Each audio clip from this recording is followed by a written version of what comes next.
Today's episode of Conversations with Purrr is proudly brought to you by Tiger Purrr Chai, chef-crafted, made from pure, natural ingredients, designed to activate your power within. I have such a deep love for our very special guest today, Mr. Tom Cronin, often known as the King of Calm, or my meditation guru. I just made that one up. Tom is the author of 6 books written with the common theme of magnifying human potential through the practice of meditation. Tom is the founder of the Stillness Project, a global movement to inspire 1 billion people to sit in stillness daily, as he believes this is the key to reducing stress and chaos in people's lives. Tom is also a teacher, a speaker, a corporate trainer, and an internationally renowned leadership expert, conscious leadership expert. He's also a film producer. He produced a highly acclaimed experiential documentary, which I love, called The Portal. It's created as part of a bold global vision to overcome the chronic levels of anxiety, depression, PTSD, all the stuff that we're facing today. This speaks to the need of our time. If you haven't seen The Portal, you must. And it gives me great joy to be sharing this conversation with Purrr with my very good friend, Mr. Tom Cronin. Hello, Tom. Pauline. Welcome to Red Lantern. Nice to see you. Mr. Cronin. I love your hugs. They're always so good. Delicious, Nourishing. Delicious hugs. Delicious is a good word for it. Have some delicious tea. Yes, please. Cheers. Cheers. Thank you. Now, the last time I had this amazing I tea, was just thinking about I that. was awake for 3 days after I had your tea. So I'm just thinking, okay, what have I got on tomorrow? Have it before bed. It's got something electric in this, I have to say. It's delicious today. So good. Tom, you know I love you, right? Thank you. I love you too. very, very much. So you're known as the King of Calm. Do you ever lose your shit? Yeah, I got 2 20-year-old kids. You should see me at home. Bless them. How are your kids? They're beautiful. Yeah, they're great. They're in a good space. What are they doing? Well, my son's in a really cool, I'd call it sort of like a punk rock band, and they're getting a No lot, way. a lot of gigs around Sydney. They had a lot of challenge trying to decide the name of the band, and we had a lot of backwards and forwards, suggesting lots of different ideas. And they came up with a name out of all the names that we decided that I said, you really should have thought of a name that your nana, your gran, would like to hear. And the band's actually called The Dead Roots. So it works as a punk rock band. I'm not sure when you're talking to your grandma about that. But I love that. Yeah, they're really cool. They're getting a lot of gigs around Sydney. He's a drummer, so I love watching him. I go to every gig as often as I can. Yeah. How often does he play?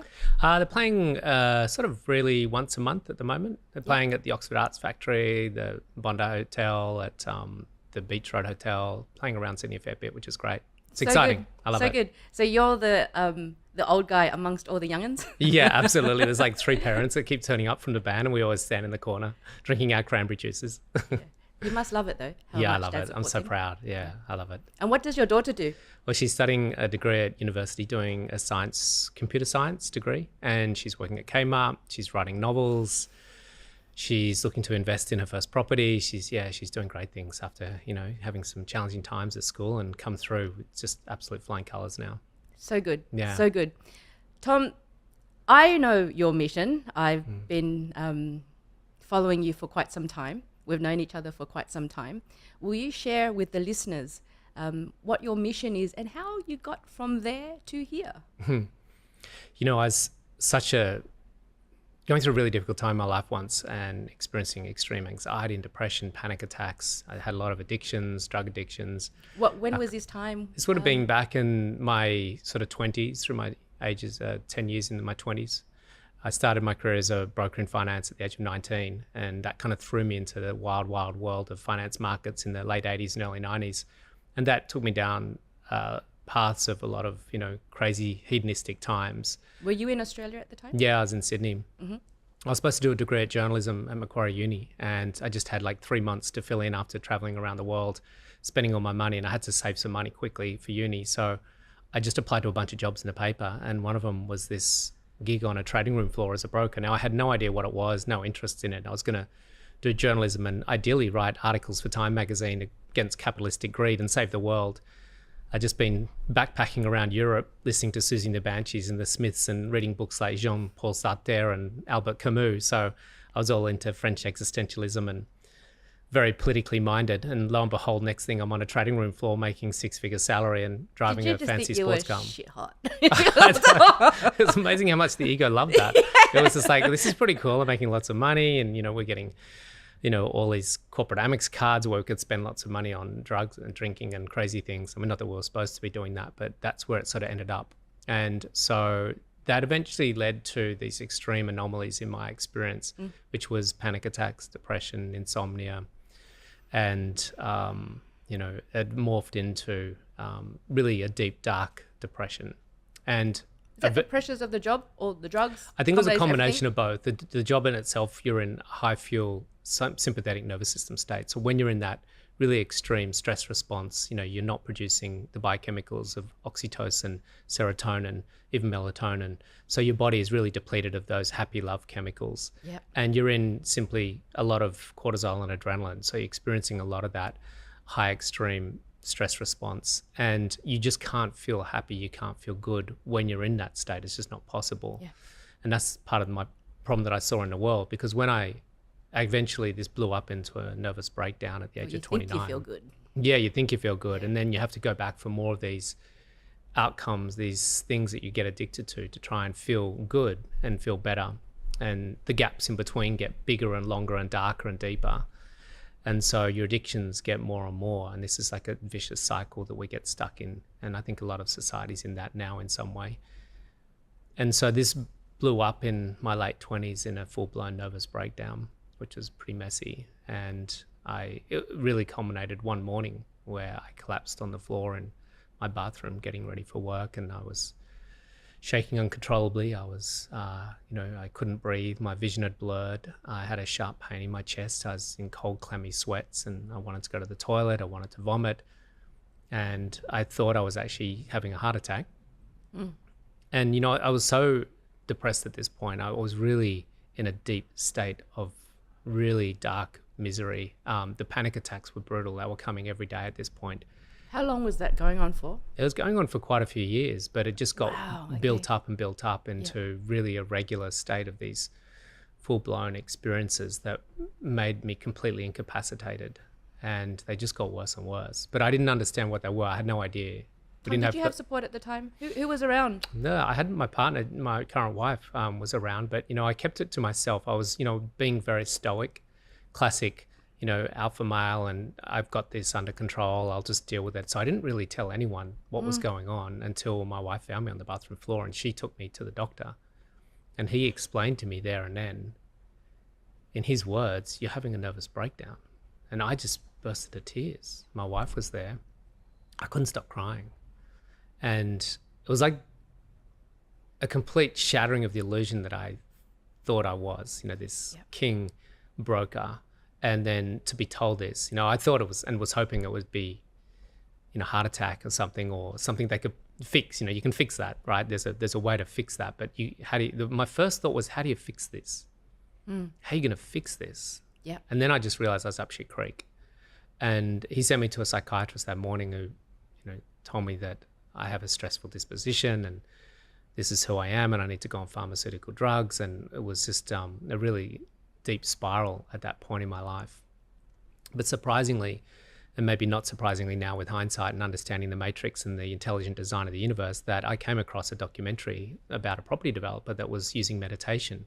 Now, I'd never come across meditation, never seen anything to do with meditation. I worked on a trading room floor and went to an all-boys agricultural school.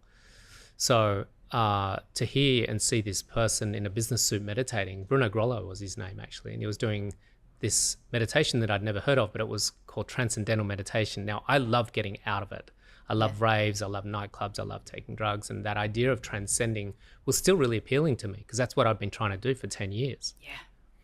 And he just looked so serene, and it was like this light bulb moment. It's like, I want that. This is what's missing in my life. And so I started my research into that form of meditation and many other forms of meditation, and that was the one that really hit home.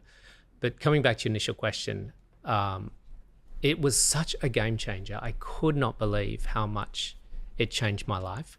all the anxiety, the panic attacks, the depression, the insomnia simply melted away within weeks. Now, I went back to my job. At that point, I developed mental health leave and agoraphobia, so I couldn't go to work, and I was taking time off work, which for me was really hard to have to communicate that to the boss of a trading room floor, because you just don't even take a sick leave. Unless you're in a coffin, you don't take a day off work. And so explain that I'm not going to go to work because I have a mental health problem was laughable. And it was really crushing for my big inflated ego at that point in time to have to do that. But I just simply couldn't go. So I was at home and I found this documentary that was on Channel 9, because we didn't have Netflix, of course, or Foxtel. This was pre-internet. And I started my research, I started meditating, and it was an absolute game changer. Now I went back to work, and I went back into that job in the same company with the same clients for 16 more years. Wow. And what the meditation did was that it removed and reduced that stress response that I was having, so I could be fully engaged, fully present, fully in that job. Now, of course, I still did lose my shit at times, and I wasn't a perfect enlightened monk, but it definitely was incremental. Does that exist? Yeah, I haven't found it yet. I'm still looking, but certainly not in my life. And yeah, it showed the incredible power of an ancient technique to completely, well, not completely, but to certainly enhance and optimize the human experience. And so I became like an evangelicalist, is that the right word, that just couldn't be stopped. I just wanted to get this out into the world. I couldn't believe that this simple technique of closing my eyes, repeating a primordial vibration could have such a profound effect on my physiological, mental and emotional state and spiritual state. Yeah. And that really inspired me and motivated me to become quite enthusiastic about getting that out to the world. So that's been my mission and vision for a long time now. Yeah. Let's talk about mental health. Let's talk particularly about men's mental health. And what a beautiful advocate and example of life demonstration that you are in this position that you are teaching it. So 8.6 Australians commit suicide every day. 75% of those are men. Still today. What's the barrier here? What is it that is preventing them from experiencing the same benefits that you're experiencing? What's the fear to do something as simple as meditation? Obviously, there's a whole host of other issues and problems. What are we facing today? Why? What is it? What needs to be done, Tom? It's a great question, something I grapple with on a daily basis, I think, because everywhere I see across the entire planet is immense levels of suffering. And I can also see a huge opportunity for us to optimize ourselves as human beings. And it doesn't take a lot to do that. It's really not that complex, as you and I know, through our daily practice and commitment. And if you think about what health is, whether it's mental or physical health and mental health is simply normality. Okay. What health is the absence of sickness. Yes. And so when we talk about mental health or physical health, we're talking about what should be base level normal, which is an optimized state of health, happiness, joy, lightness, positivity. But the reason we don't have that is because predominantly most of the world at the moment is ignoring the processes that are required to optimize and experience the absence of sickness, which is health. And we have what we call in the Sanskrit tradition or the Vedic tradition, it's called in Sanskrit, the Kali Yuga, which is a long epoch of time that we're currently in, where we ignore certain things. We ignore wisdom. We even ignore what we inherently know. Classic example, you can have a packet of cigarettes with a photo that this product will give you gangrene of your foot, but we will ignore that information and we will still adhere to the desires, the addictions, the cravings that we have within us because of that lack of fulfillment. And this is where meditation, I think, comes in and plays a dual sort of effect, where it can actually help eradicate those desires and cravings and addictions simultaneously by giving us access to what we already are, yes, which is this incredible state of fulfilled, divine, soulful being. And it's just that at the moment we have a world that isn't interested in the inward journey yet. Yeah. We're still very interested in the outward journey, and we've become even more obsessed about our addictions and attractions towards the outward world. And that's causing huge amounts of, I guess, anomalies and dysfunction and eventually disease, which is what happened to me as well. As long as we continue to crave our source of identity and fulfillment from the outside world, the universal intelligence, the design of all, all things, will continue to let us know through that message that that's not where we're going to find it, and it will continue to bestow karma of some sort onto us. Yeah. And that's what disease is, and that's what sickness is. Yes. It's just a mechanism, a communication system to guide us into a better way of doing things. But unfortunately at this stage, like it was for me for 10 years, we tend to ignore that voice, that messaging system. And it usually takes quite a gargantuan slap in the face from the universe, which is always an intelligent design that's looking after us, to help us to find our way forward. Yeah. If we don't regulate ourselves, the universe is going to regulate. It's so true. It's going to slap us in the face to get us back into homeostasis. So true. Did you not listen? How about this? You're back there yet? And it's wonderful to know that that caring force is there, isn't it? If we can actually allow ourselves to see that. Yeah. I love the distinction that you just made, Tom, being that to answer my question on what's the barrier, it's not that we have to learn something new. It is to remind ourselves of something that's already there. It's already there. So Kali Yuga, when's that going to end? In the ancient tradition, they used to say it was going to be thousands and thousands of years away. But I think my feeling is, which is a whole different slant on it, because what traditionally follows on, or what will follow on from the Kali Yuga, is a period called Satya Yuga. S-A-T means wisdom. It's when inherent wisdom, that what we're discussing about here, is exponentially and openly known across the whole community. That's the global community, and it's embraced and lived and breathed, and that transition is something that we're in now. We're transitioning from the Kali into the Sat, which means that the fact that we're having this conversation, which will go out across many channels and many people around the world can access this, which didn't happen even just 15 years ago. And so what I think they underestimated when they initially forecast the Sat Yuga window of time, they call it the golden age, or the age of enlightenment, when wisdom prevails, when harmony prevails, when the sense of unity is experienced by individuals, then they were forecasting it thousands and thousands of years away, like tens of thousands, if not hundreds of thousands. But I think what they're underestimating was the exponential level of movement of information. Yeah. Because if you think when the ancient Vedic tradition was being discussed and, sat around fires and ashrams and monasteries thousands of years ago, some say 5,000 to 7,000, the movement. There was no internet. Yeah, there was no internet, right? So to move information from one district to another, or from one country to another, would take weeks, months, years if it was going to traverse from one community to another. Whereas now it can happen in a nanosecond, and it can go global. And so I think what we're seeing now is an exponential shift into awareness, which is really exciting. It is exciting. Yeah, it's really exciting. It's phenomenally how quick this is happening, where 15-year-olds are posting memes about, cosmic consciousness, and the Dalai Lama has, millions and millions of followers on Instagram. We've even got past living enlightened beings like Sri Sri Anandamayi Ma and Ramana Maharshi and Paramahansa Yogananda, these beautiful enlightened beings, actually have Instagram accounts where they're sharing, recaptured information from the message that they were living and breathing and talking about many years ago. So I think we're going to see this happening, this enlightening, this awakening on the planet happen exponentially. And it's going to be an interesting time, because there's going to be also at the same time a resistance to that and a suppression of that, because there's a lot of people on the planet that won't want that awakening to happen. Yeah. The last thing our current model wants, as far as those people that control the current model, they don't want happy and healthy people. This system is designed currently that we operate within for people to be unhappy and unhealthy. Yes. And we don't know what an economic model looks like when people are infinitely happy and healthy, or not infinitely, but generally happy and healthy, and they don't need to go to the shopping mall on a Saturday to buy 15 boxes of clothes to try and get some level of fulfillment because of the tough week that they've had.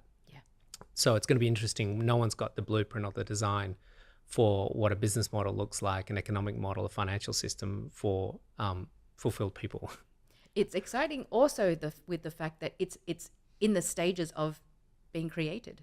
Yeah, that's right. This Yeah. beautiful organic process, and there's verbiage that hasn't been created yet. There's concepts that have yet to be solidified. It's exciting times, really, Really really exciting. times. And I think we're seeing just the early glimpses Yeah. of that emergence. This is what you and I are obviously working on now, is to bring these concepts, these teachings, and these ways of doing things into the business world, because I think that's where it's actually going to be led. Yes, of course. 2023 is a 7-year. 2 plus 0 plus 2 plus 3 is a 7-year. It's the year of the spiritualist. It's the year to see things from a higher level of mind. And they say you only need 7 to 10% of the whole population to back an idea, to be behind some sort of a movement for it to have that tipping point and into the greater consciousness. It really is an exciting time. Yeah. I've been watching your journey for a very long time, Tom, and so the Stillness Project, to now be teaching that. Can you tell us now about the Stillness Project and then leading to this amazing film that you've created called The Portal? Yeah, the Stillness Project was this idea when I realized meditation was so powerful, and this particular style of meditation was phenomenally effective in changing my state and optimizing me more and more, which is an ongoing process. It's still in play, even 27 years later. I don't think we actually get there, even though I thought I was going to get there at some point. But the Stillness Project was a vision that I had where I could see that most of the world's problems came from a state of mind or consciousness of the people that were living on the planet. And if we could open that up, change that state, get them to de-excite through this technique, then it just was blatantly obvious that the world would be a better place. And I thought we have to start from that. We can't start by planting more trees or changing companies, and that's all good. That's all good. But what we have inherently is most people in a very old paradigm in their state of consciousness. And so meditation plays an integral role in shifting that state of consciousness. So Stillness Project was, what if we could get 1 billion people doing this on a daily basis? And that was the founding sort of mission and vision for the Stillness Project. And I got very attached to that, and I worked really hard at that. And I produced the film, The Portal, which I thought one of the great ways to do that, because I'd seen The Secret and I saw Rhonda Byrne and her team at The Secret do something that no one else had done. They'd taken a very esoteric subject matter, the law of attraction, thinking, start attracting things. It was quite phenomenal that they could take that very esoteric idea and literally get omnipresence and put that into the households of the world. And that got me really excited about possibility and the possibility that we could do that with meditation as well. And so I got very excited about that on 2 levels. And to be really transparent, one was the vision and the mission of making the world a better place. And the second thing, I thought, wow, she absolutely crushed that financially. So maybe there's a business model in this as well. And so that was a really incentivizing aspect, was, how do we build a business model out of this? And that's what motivated us to create The Portal. And so I got very attached and very drawn into the idea of trying to make those numbers work. Not so much the business, definitely that, but also how do I get 1 billion people meditating? And it took me a while to shake off that attachment, because I realized even that was my old alpha male, egoistic desire. And so more, and I wasn't having fun, I was not enjoying it. It was just, it was a grind, and I was just grinding my way through trying to make this work. And so it was really about getting back to the essence and the mission and the vision and the joy of doing what I love doing. Because if I'm not enjoying it, then it's not going to attract what I want it to attract anyway. And it's a big call. It's a really big call. So talking about how you were then being the alpha Tom. So if you were to describe Tom Cronin 10 years ago, I think we've known each other for about 10 years, to Tom Cronin that's sitting in front of me today, what are some of the significant changes that you've observed in yourself? I think the biggest change is that there's less of Tom. And that's really the thing. My work is to be less of what I was constructed to be, partly through my own construction, through my lifetime, and partly through society's construction. And what I'm noticing through all of my practices is that this is a practice and a process of clearing and clearing and clearing, and letting what's inherently underneath all the layers of Tom to start shining through more and more, which is actually within everyone. that divine quality, that innate wisdom, that innate lovingness, that innate kindness and tenderness. And so all I'm noticing is that I'm just becoming less of what I was. Yeah. And as a result, I'm becoming more of what I already am. Yeah. And it's a really joyful and challenging process to go through, but to start to find more and more freedom in being that essence rather than the identity. Yeah. I call it the long hall of mirrors, and there's multiple long hall of mirrors. Yeah. We think that we've gone to the end of So one. when do we get to the end? There's another fucking right. long hall of mirrors. Let's go down this journey again. But that is what it's all about. Huh? That is what it's all about. I think too, the work that we do, a lot of people think that it's putting on more layers and more armor and more development and more stuff. But what it actually is, it's the taking off of. Yeah. It's the taking on. I'm going to take this off. It's bloody heavy. I'm going to take this off until we stand there in our nakedness and say, this is me. It's like, who is Pauline? I don't know. And it's taken a lifetime to give them that answer. Yeah. It's like, who is Pauline? I don't know. who is Pauline? I don't know. And it's a beautiful answer because we have the ability then to just be. Yeah. That's the hardest thing, isn't it?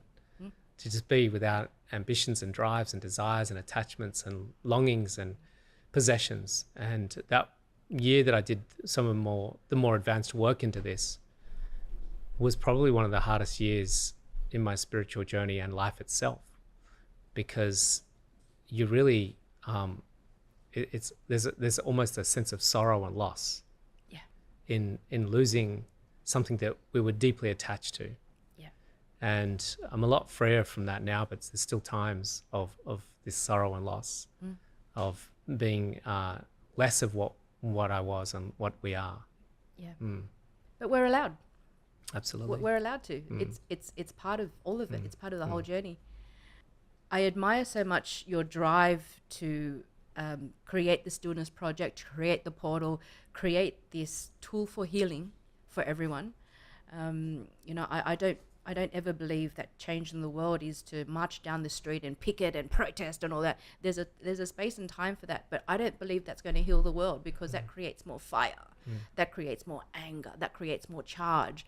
If we human beings are the microbiome of the earth, of the universe, we got to get ourselves less fiery first. We got to get ourselves less inflamed. We got to get ourselves in a state of inner peace and joy and all those things that are our birthright. So we work on ourselves first.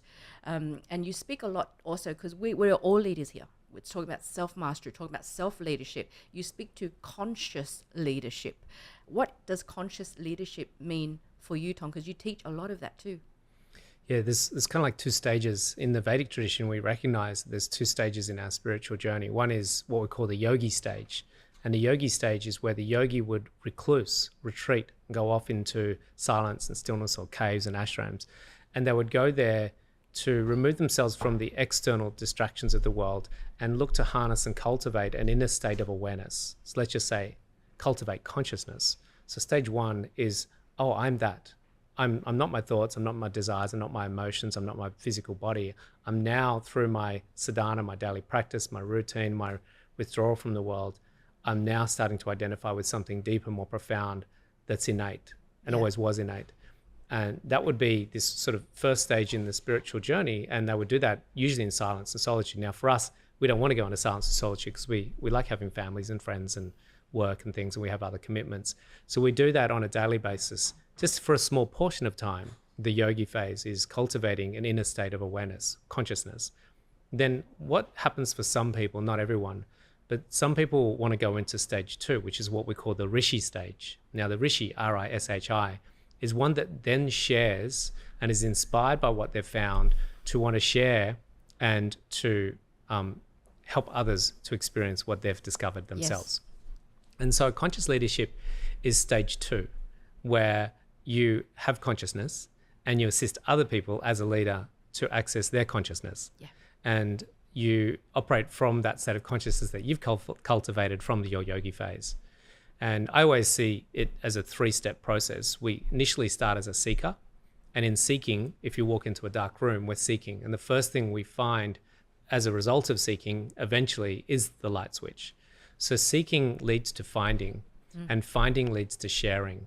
And so my seeking was, I am in abject misery and darkness, and I need to find the solution. So I'm seeking. Oh, okay.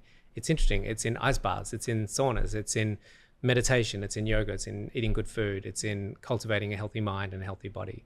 So in the finding, I naturally progressed into the sharing, which is, okay, this is not rocket science. This is some simple steps and processes. And let's go about, as a conscious leader, helping other people try and find this way as well. Yeah, we are what we share. Yeah. I do believe that the life we live are the lessons that we teach, and we have to teach. One of my values is, if I'm going to learn it, I must teach it. I can't be a hoarder of information. Yeah. We have to give it away. I'm excited to be working with you for our new project. Me too. Will you talk about it? Will you talk about it? Yeah, let's talk for our about listeners? it. Yeah, it's really exciting, isn't it? Because we're getting into this really interesting phase now in this transition from the Kali Yuga into Satya Yuga. Yes. And let's just contemporize the language around this, which is, I'm going to use Daniel Schmachtenberger, Jim Rudd, and a group of people that are contemporizing this language of game A into game B. And game A is a self-terminating game, and it's a win-lose paradigm. Yeah. Whereas game B is a win-win paradigm, and it's an infinite playing game, where the point of the game is to actually keep playing the game, because by you playing the game, you're contributing to the uplift of society and the planet as a whole. So we need game B businesses, and that's what I do a lot of my work around, and what we'll be working on is helping businesses to establish a game B operation, a game B model, where everything that company does, from the staff that are working in the company to the product that company creates, to the benefits, the success of that company has on its impact in the world as a whole, means that the more success that company has, the better the world's going to be. Yes. But we can't get companies operating in a game B paradigm if the staff are operating in a game B state of consciousness, the leader. Yeah. Especially the leader. So we'll be working with leaders and staff as a whole to help them, first and foremost, not build a game B business, but to get their staff into a game B paradigm of state of mind, a state of consciousness. And as a result of that, then they'll start creating a game B business. Yeah, I'm really excited about that as well, thinking about the global impact we're going to make. I think combined with the two of us, we're into creating movements. Yeah, it's this compounding effect, where I think when you bring people like that, it multiplies more than just 2 times 2 equals 4. It's actually 2 times 2 equals 16 or 24 or something bigger than that. Yeah, it's true. I'm excited. I'm excited. And a real privilege, honor, and absolute selfishness to know that I'll be working with you. Well, likewise, it's shared. Have a good time. I have 2 final questions for you. Your wife, Jen, your 2 children, if they were to, I'm going to 3 different people here. Mm-hmm. If they were to describe their dad in 3 words, what would they each say? My son would probably say embarrassing in a really kind way. And my wife would probably say kind. Yes. And my daughter would say supportive. How would you describe your wife in 3 words? Kind. I would say thoughtful of the world. Thoughtful being the word, but to expand on that, thoughtful of the world. She's very kind and caring about the world. And a little bit on the wacky side as well, which she'll appreciate. Very good. And your children? Yeah. My son is a very big-hearted human being, very, very generous, very kind, and very charming. Kind, generous, and calming. Charming, I should say. And my daughter is very intelligent, beautiful, tender soul. Yeah. Beautiful, tender soul, and very, very wise. Yes. Very, very wise. Probably more so than she even realizes at this stage, but she's pulled me up many times and been a guiding force in my life. Yeah. Bless them all. What's next for Tom Cronin? Because you're doing a whole lot of coaching, whole lot of teaching now. Will you tell the listeners a little bit more about that? How can they find you? How can they work with you? Yeah, I really love working with conscious leaders in the world. So Gritstone is something I'm really excited about, working with you and going into businesses and helping businesses. I love working with people that are they say some of the best people to coach are people that are 5% behind you. So people coming through the journey that I've been on, teaching meditation, yoga teachers, healers, speakers, giving them some of the structure and the motivation and the inspiration to build conscious businesses. A lot of people really struggle with things like marketing themselves, I think you mentioned before, and, you know, for them getting a business model around it, a lot of them treat it as a passion. And because they don't treat it as a business, I have to get them to get into that sort of yang mindset and have structure to that so they can actually sustain a living in it, because a lot of them are struggling to sustain a living in it. Yeah. So I have a Zen Academy coaching program, which I love. It's a 12-week mentoring program for conscious leadership. And it's a beautiful program. We're halfway through the first beta testing of that, and it's been phenomenal feedback. Yeah. Beautiful group of people. And I really just love mentoring them. So that's a really big part of what is a growing part of my business model. And then actually I've got some exciting things that I'm exploring, but one of them is I keep saying to work less, but it doesn't seem to happen. I have this idea that I'm going to play more golf and surf more, but when I weigh up, I could go for a surf, or I could coach another client. So I seem to get pulled back into doing my work because I love it so much. But I think I intellectualize to try and tell myself that I should do those fun things more. Yeah. Or you can filter out the clients who love surfing and then do it at the same time. With them. Yeah, that's right. Yeah, that's why I'm doing a retreat in Greece this year, because I thought I really want to hang out in Greece with a bunch of awesome people and get paid for it. So let's just do a retreat in Greece. Yeah. When is that? It's in September. Okay.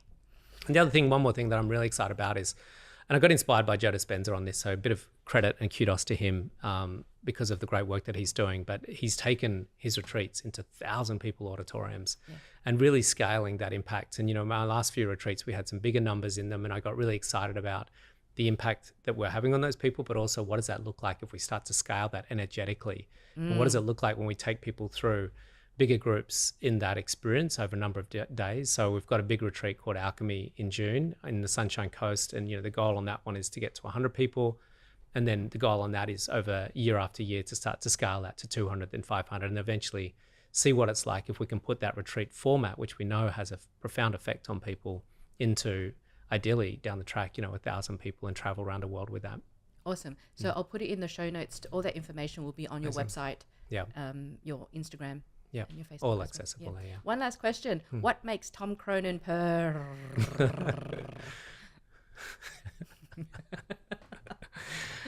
I